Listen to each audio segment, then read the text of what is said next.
Hi,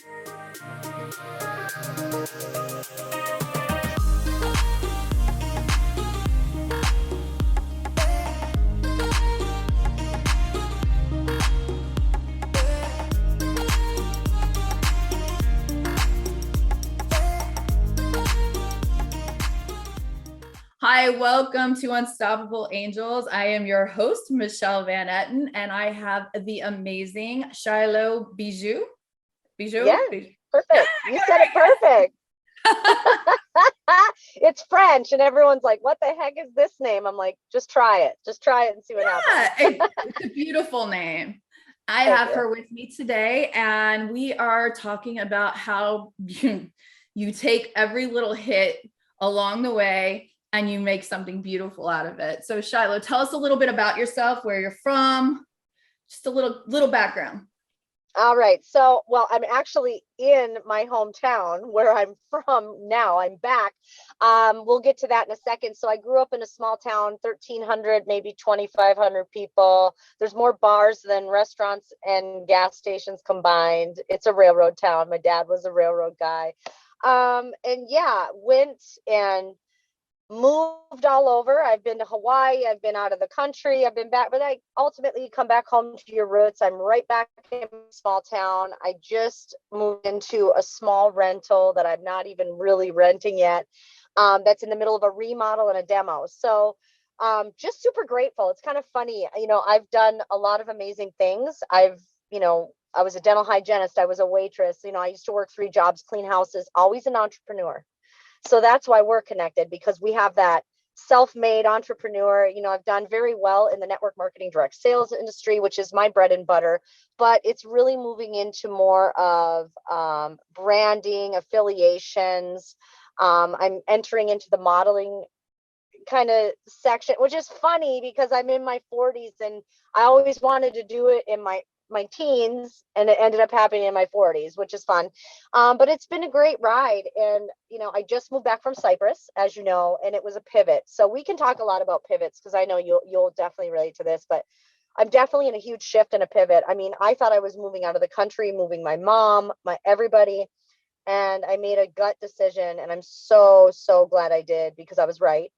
And I just got up and left before I committed to too many things and came right back home. So this last 8 weeks has been packing, eliminating. I sold most of my stuff, putting stuff in storage, moving to Cyprus, going to Egypt, deciding not to stay, coming home, having no place to live, lived with my mom for 2 weeks, which was a comedy show. That was a comedy show. We could have had a whole show with my mother and you would have died the whole time. She's a riot.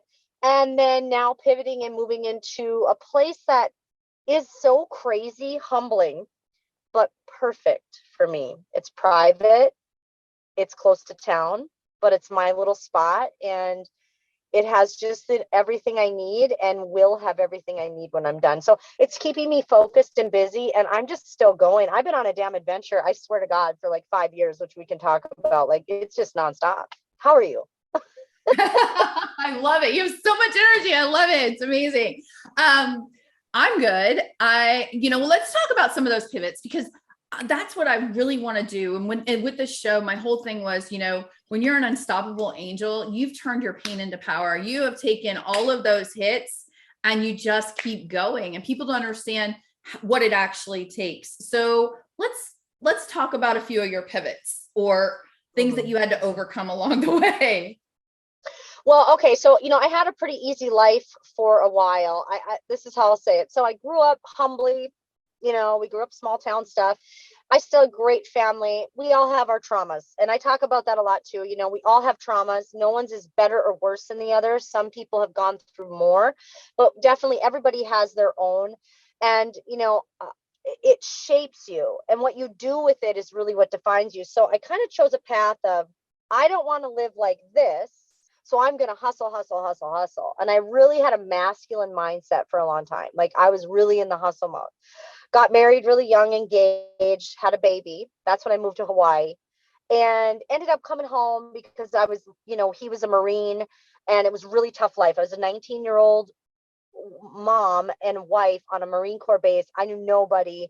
And I'm like, I need to go home. It's kind of this story where I keep coming home. It kind of all comes back around. Like, I got to go home. So I left my little island. I went back home and I started over, and I started to work. Basically, I was a server. I was going to school full time, ended up getting divorced because it just didn't work out when he came home. I ended up homeless for a little bit. So there was a lot of shifts and pivots there. Like, again, living with friends, family, with a little kid, little baby.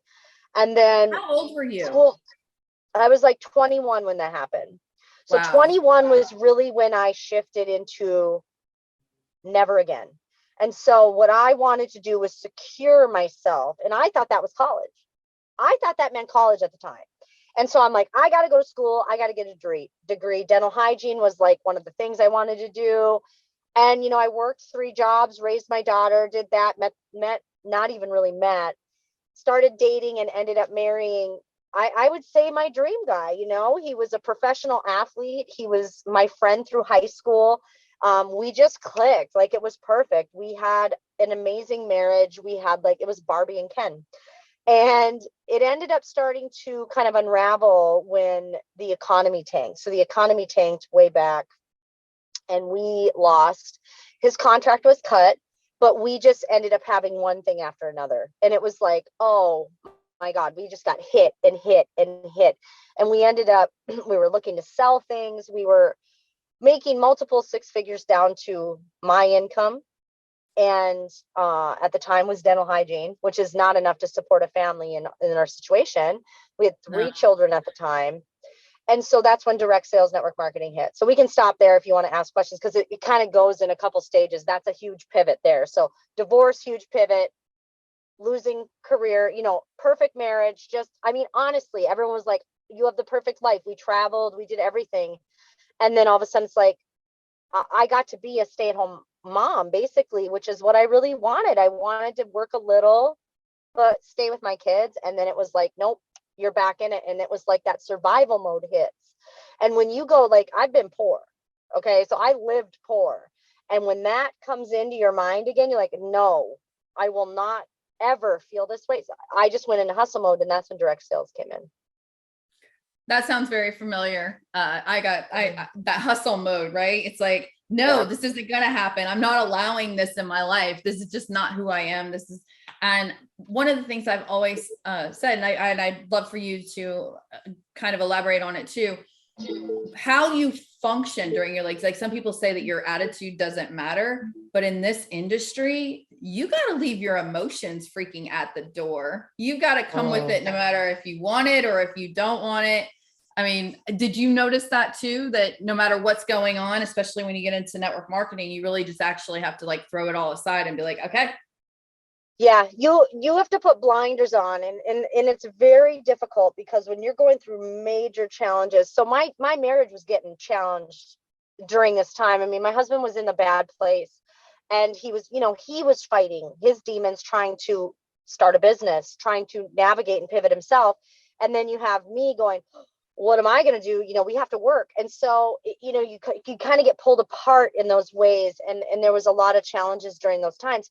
But when you're in that space, when you're going into being an entrepreneur, I like to say it this way: when you're working and you've got goals, you have to remember what the end game is. And I think this is where people who have lived in a trauma or situation, they thrive in this industry. Here's why: because they have the ability to be like, listen, this is what we're doing. This is what, because you have that. You're just like boom, boom, boom, boom, boom. And so this is why you see a lot of people who've come from terrible situations, bad situations, humble beginnings. That's why they thrive so much, is because they're the underdog. Everybody loves it. People want to see you win. And this is the one environment where this is where it's like celebrated. Like, Yeah. oh, this is the story. So you become the story. And it was good. It was one of those things where I'm like, I got myself out of debt. You want to get yourself out of debt? Boom, let's go. So there was that story.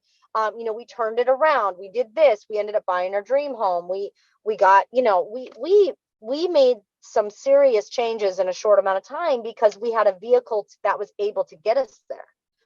And, I ended up letting my license go in dental hygiene about 2 years ago. Finally, I just finally let it go. I wasn't working. I have been a full-time multi-level marketer for, oh man, 8 years.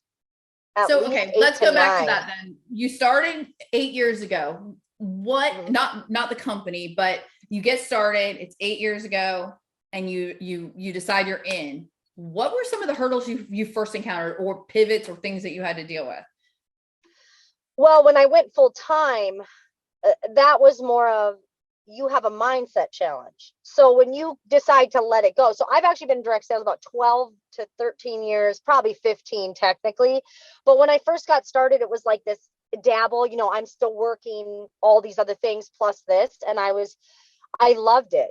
But when I decided to really go to this next level and like totally step out and do 100%, you have to battle yourself, your ego, your pride. Like, what if this fails? What if I have to go back? What if you question, and you just have to fully commit. I always say burn your ships, obviously Cortez, burn your ships, but you have to burn your ships. Like, you gotta not care what other people think. And what happens a lot with people that go into direct sales, they want to do what you're doing, but they're like, oh, but I don't want my people to delete me, and I don't want people to not like what I do. Listen, people aren't going to like what you do regardless of what you do, so it doesn't really matter. But you have to get out of that mindset. And social media is a very tough game to play, because one thing that can happen with social media when you become one of the bigger earners, or when you have success, is you feel this pressure that may not really be there, but it's there. And the pressure to show up, the pressure to look a certain way, which I fell into and went down a road of bad decisions, or decisions that ultimately weren't the greatest. And it's like, you have these pressures that you place on yourself, and sometimes they're outside pressures, but your ego takes hits, and you have to be able to navigate the insecurities and be able to navigate that and still have a team and still be a leader. And the biggest mistake I see leaders do is, like, when they have moments, instead of sharing them or being vulnerable in the right way, they either shut down, check out, or they become a laundry, like they air their laundry. And there's just a way to do things. And I think it's finding the balance in that. And sadly, social media is the majority of our business, even though you and I still build old school. We pick up phones, but most people don't. You have to pick up the phone. If you want to be a top leader, which you are, if you want to be someone who's here for the long haul, and you see these people making multiple six figures a month, they still pick up the phone. I'm sorry. That's just how you build it. I don't want to listen to anyone say and there's a few people who don't, but seriously, they still pick up that phone. And I'm not talking about three-way calls. I'm talking about personal one-on-one connections. You have to be able to Yeah, talk to yeah. I people. mean, with your leaders, especially, I mean, my goal always is in business, I want to develop someone else so I can stand in the back of the room and cheer them on when they're on stage. That's my whole goal, right? Because when you build leaders, then you don't have 1,000, 2,000, 10,000 people you're talking to. You have five or Yes. six. You have five or six. And yeah, you pick up that phone. You talk to them every day if that's what it takes, because they are now the leader of that group, and they're the ones that are doing the day to day, not you. I'd rather be in the back of the room. I want to cheer everyone on, and I'll stand in the back nice and neatly. I'll help you get One there. of my, yeah. And I'll put you up on that pedestal all the time. I'm going to stay in the back. One of my t-shirts I wanted to make was, good leaders stand in the front, great leaders stand in the back. And I've said this since for 8 years, because I'm like, listen, my job isn't to be the only one on stage, because that means I'm the only one doing stuff. My job is to be in the back, talking to people, giving them hugs, walking in the back. That's what I did at my last event, which was great. I actually was in the hallway more than I was in the room. And I'm sorry, I did give value. I pop back in the room all the time to listen and do my thing. But it was more about connections, because what you understand as you get older, and this is something I realized later, when the ego drops and you're like, oh, that's really how you do this. When your ego goes away and you start to go, it's more about that hug that with Cindy over here, because she needed one for about a year because she's been busting her ass. She hasn't made any more money. And all of a sudden you're like, yeah, she needed that hug. This person needed to talk to me. This person needed to vent to me. This person just needed to go to dinner with me and feel special. That's when you realize what's important. And I missed that mark in my first couple years. Like, I was so focused on me, because I thought that's what I had to do. I didn't know any better. That I didn't realize that. And when I shifted it, you create loyalty. And I hate the word loyalty. I more like if I have your back and you have my back, we're good. Like, that's what it's all about for me. If you have my back, I have your back forever. Like, it's not going away. Like, if I'm loyal to you, you've got the most loyal person on the planet. Like, I will have your back. And so it's really important for other people to know that too.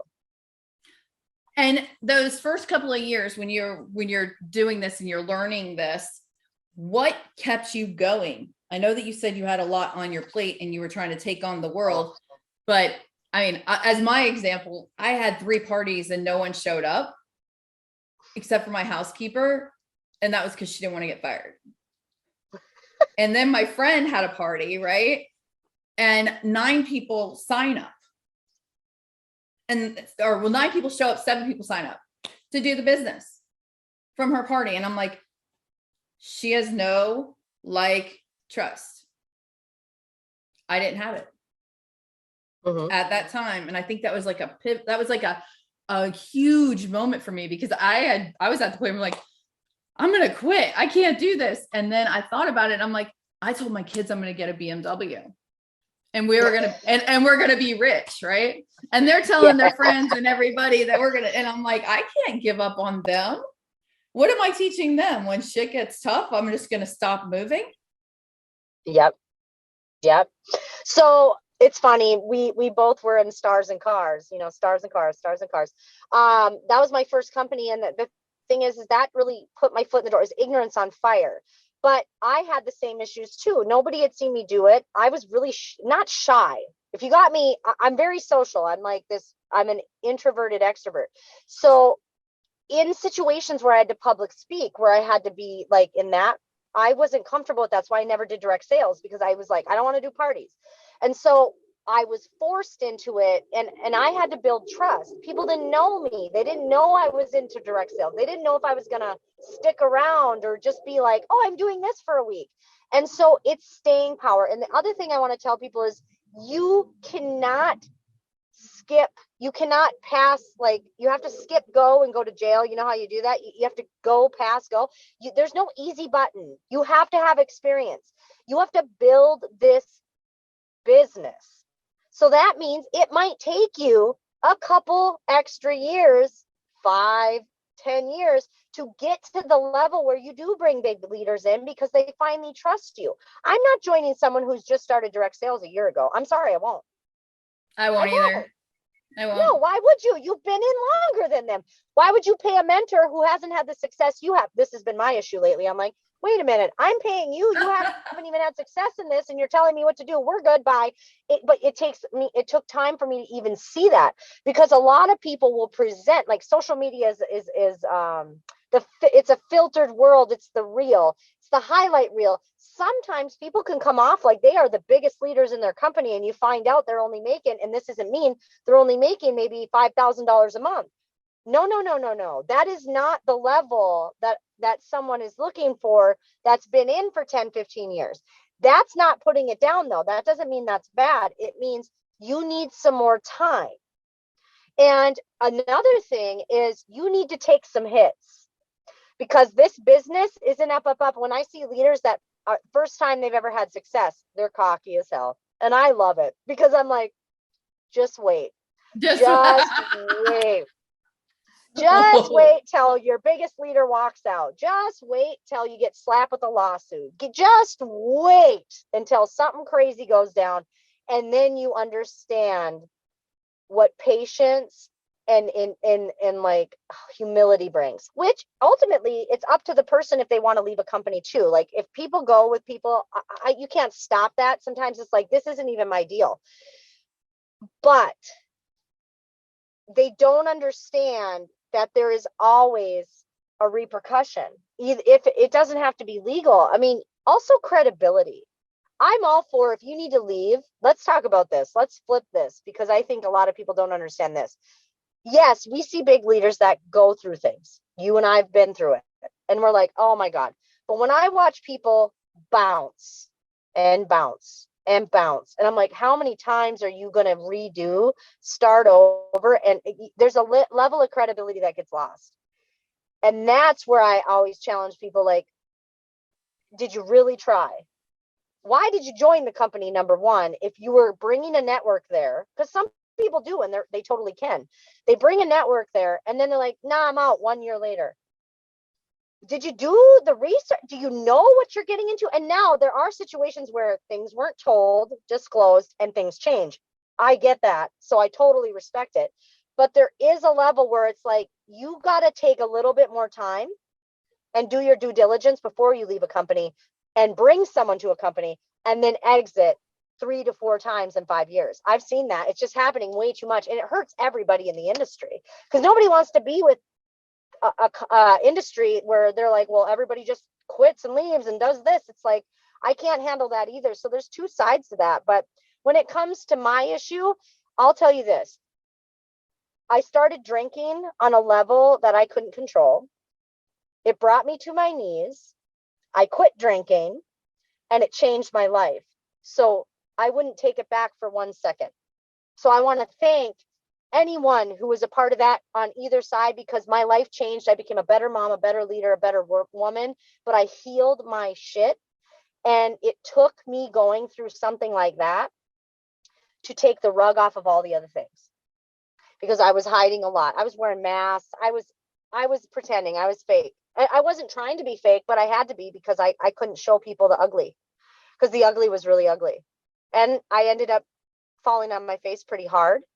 And it woke me up and made me realize I don't want to die. And I want to keep my life, And I'm like, right. no. So I quit drinking. It's been 2 years. Congratulations. That is amazing. Yeah, it's been great. I really have been trying to make sure that people understand, like, get it, that what entrepreneurs do, it's not for everyone. Everyone can get in. Everyone has the opportunity to get in, but it's not for everyone. I'm not trying to be mean about it, but it takes a lot.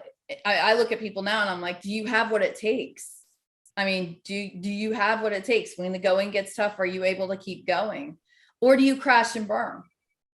And then what I've noticed with a lot of people, and I'm not trying to say anything, what is happening in our industry is everybody sees a big leader and somebody who's made a splash, and they want them instantly on their team because they're like, oh, that's a big leader. They're going to bring their whole team, and then I'm going to end up with this huge paycheck. Yeah. And then some of them leave, some of them stay. The ones that stay, they end up getting harassed the whole time because they didn't leave. Or if they stay, they don't have any leadership now. I've watched it all over and over again. And I'm just sitting there. And then I see some that go from one company to the next, bringing the same group. And they're always making fast start. And they're making all their money. It's always the 90-day stories. It's always the 90-day stories. Like, look at what we did. We just did $1 million in the company in 90 days. I'm like, yeah, because you all took existing networks and crushed it. But I'm like, your same existing network has to continue. And the problem is they don't know how to go through this because they keep leaving before they come back up. And so that's a big thing too. You have to ride the wave or go through the valleys. And so I would challenge people who are watching this who are like, but Shylo, you've left companies. Yes, I have. But I've also rode many waves in those companies. And I got to a point where I'm like, this is actually hurting my family, or this is just not my energy level, and my life has to be in a different place. But I don't go, because every company brand new is the best company on the planet. You know that. When you get started, everything's perfect.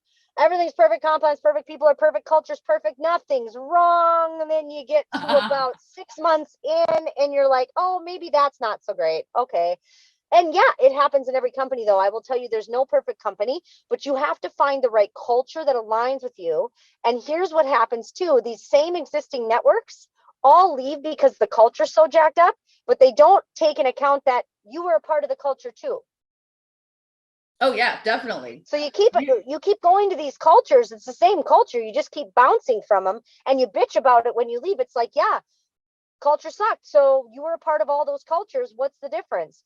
It's because you're going into the culture that in the beginning looks great because it's fast and it's easier and it's like boom, boom, boom. So anyways, I don't even know where I was. You were saying you will question your worth. oh, you'll question your worth. You'll have insecurities you never knew you'd have. Like you're gonna go through times where you're like, am I a bad leader? Am I not doing good enough? And then, but you know what? Then there's wins, and then you get reminded. It's just like you have to go through that. I think a lot of people just don't want to. It's like anything in life. You don't want to go through the pain. Because it's like, I don't want to go through this. Let's just go through something fun. Let's go through something fun. But it's like, nah, but if you ride out that storm, or if you go through the lows, the highs are so much sweeter. They really are. Question. What is your DMO, your daily mode of operation? You know, it's not what some people think. I make sure that I get myself prepared every morning, and then that's where I am most productive. So I get up, I make my bed, I do my things. I usually do a fasted cardio. Right now, I'm kind of in transition, so I haven't been doing that as much. I try to get my yoga in. I get my supplements in. Like I have a routine in the morning, and it needs to be done. I do my coffee, and then, I check messages. I try to stay off social media right away. Like I don't instantly jump because that's the worst thing for your mind. So staying off the social media for 30, I use about an hour because I get into my mode, and then I start returning messages, doing my messages, checking in, making sure I'm up to date on what the company has or what I need to be doing. My assistant is, usually messaging me in the first couple hours of the day, making sure I'm on track or what we need to do. But I think a good daily method of operation that I usually follow is 5 to 10 reach outs, follow ups in the morning after I got my routine done. My day is done by noon. So my day is else by noon because I have a good morning routine. And that means if you have to wake up earlier to get it done because you have kids, do it. If you need to make sure you master your mornings. That's number one. If people mastered their mornings, they'd have their whole day. And what most people do in direct sales is like, they're super scattered, they're unorganized, they're cleaning, they're doing this, they're doing that, then they're maybe looking at messages, then they end up scrolling for 4 hours. And like, well, I was on for 4 hours, I did 3 trainings. Well, trainings don't make you money.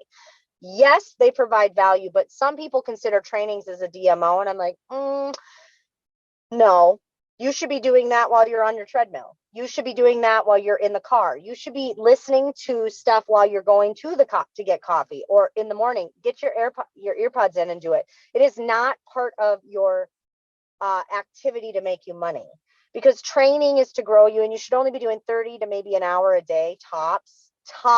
And I'm going to say that could be meditation. Like I listen to motivationals a lot in the morning, and you got to get your mind right. So you start out your mornings right and your mind's right, you're going to have a great productive day. I agree with you. It is very important. I was reading and listening to the 5 a.m. club, but 5 a.m. is a little early for me. Let's just say I tried it a couple of times. I'm like, okay, I'm going to have to alter this a little bit. When you're I like the idea of being done by noon, but 5 a.m. was just early. So I'll try it again. Just maybe start at 7 instead. But yeah, I agree with you on that.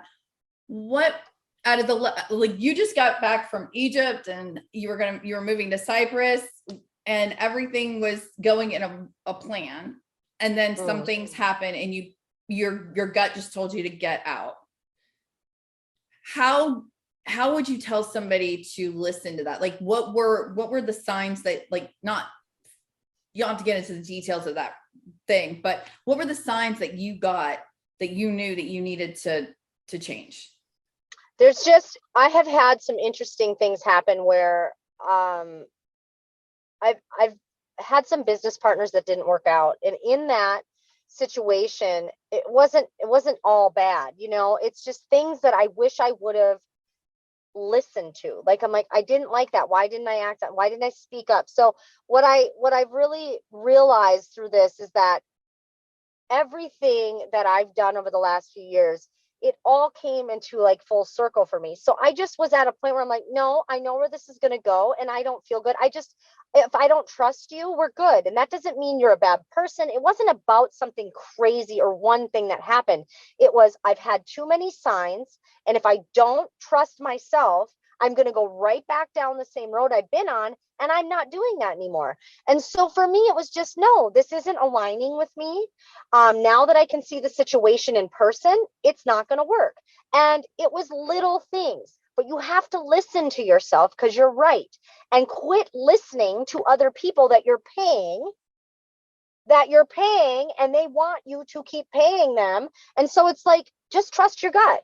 And it's hard when you've been hurt. It's hard when you've had things happen. But in all reality, even though I've had some interesting situations happen, I'm not upset about them. I don't regret any of it because it taught me the ultimate lesson of trusting myself. And that was the lesson I needed. And it took some hits for me to get there, but I knew, and I wasn't standing up for myself because I had lost some of my confidence over the last 2 years. I had really fallen hard, and coming out of that sometimes, and getting a divorce. I actually got a divorce in the last 2 years. So all these things happened where I had started to question what got me to where I am. My intuition got me here. My smarts, my ability to make decisions and pivot. And it was like, this is what got you here. So why are you questioning it? But when you get knocked down, it's hard to get back up fully. And so I really just needed to trust it. And when I left, I was sad for about a minute, I'll be honest. And then I was like, no, I'm good. Not sad. I don't care what anyone thinks, because the biggest part of freedom and what we're all working for, in anybody who's an entrepreneur who wants to be their own boss, you want freedom to choose.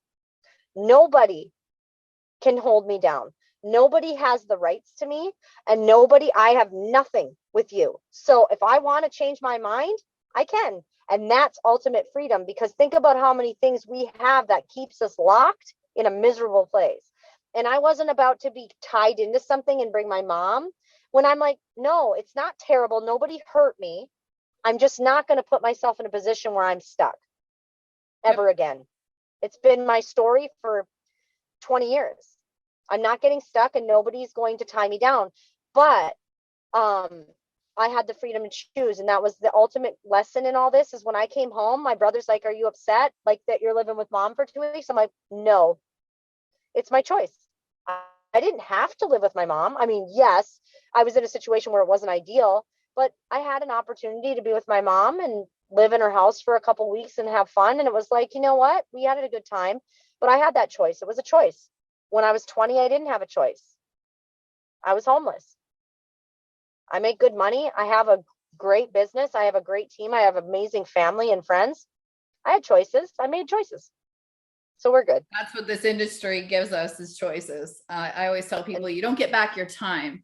And my time is my most valuable thing. And so I don't waste it in ways that, I mean, I might go out a lot and have fun and hang out with people, but that is, that's connection for me. And I love it. And it's not something I can give, you don't get it back. So I make sure I really enjoy the day.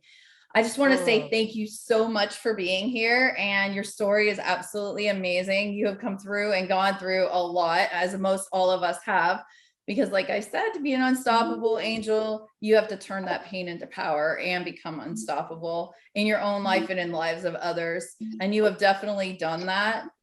And it's awesome to have the freedom to be able to live with your mom for a little bit. And then actually now you've got your own place and you're fixing it up, and you're able to go to the store and buy all your furniture, for every room in the house. How many people can go lay down that kind of cash and still be smiling about everything, ready to go and building an empire? So Shylo, I'm so incredibly impressed by you. And thank you so much for being here with me today.